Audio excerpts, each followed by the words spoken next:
नमस्कार, आपण पाहत आहे भांडा फोड न्यूज. एका दमात भ्रष्टाचारी कोमात.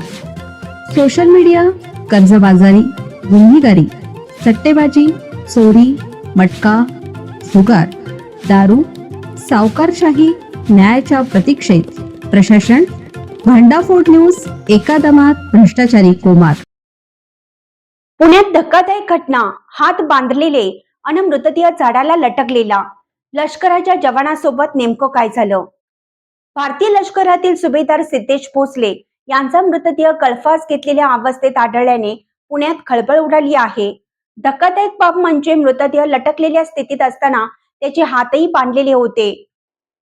त्यामुळे ही आत्महत्या आहे की हत्या याबाबतचं गूढ मांडलेलं आहे. सुभेदार सिद्धेश भोसले हे आंतरराष्ट्रीय स्तरावरील जिम्नॅस्टिक खेळाडू होते. त्यांनी आशियाई क्रीडा स्पर्धेतही देशाचं प्रतिनिधित्व केलं होतं. त्यामुळे ही आत्महत्या आहे की हत्या याबाबतचे गूढ वाढले आहे. सुभेदार सिद्धेश भोसले हे आंतरराष्ट्रीय स्तरावरील जिम्नॅस्टिक खेळाडू होते आणि त्यांनी आशियाई क्रीडा स्पर्धेतही देशाचे प्रतिनिधित्व केलं आहे. त्यांच्या निधनामुळे लष्करी दलासह पुणे शहरावर शोककळा पसरली असून पोलीस या प्रकरणाचा सखोल तपास करत आहे.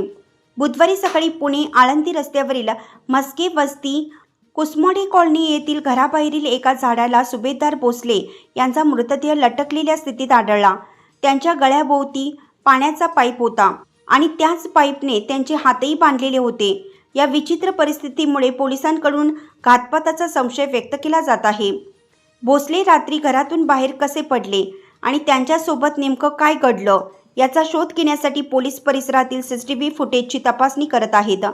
पोलीस उपायुक्त चिलुमुला रजनीकांत यांनी दिलेल्या माहितीनुसार सध्या तरी या प्रकरणी अकस्मात मृत्यूची नोंद करण्यात आली आहे.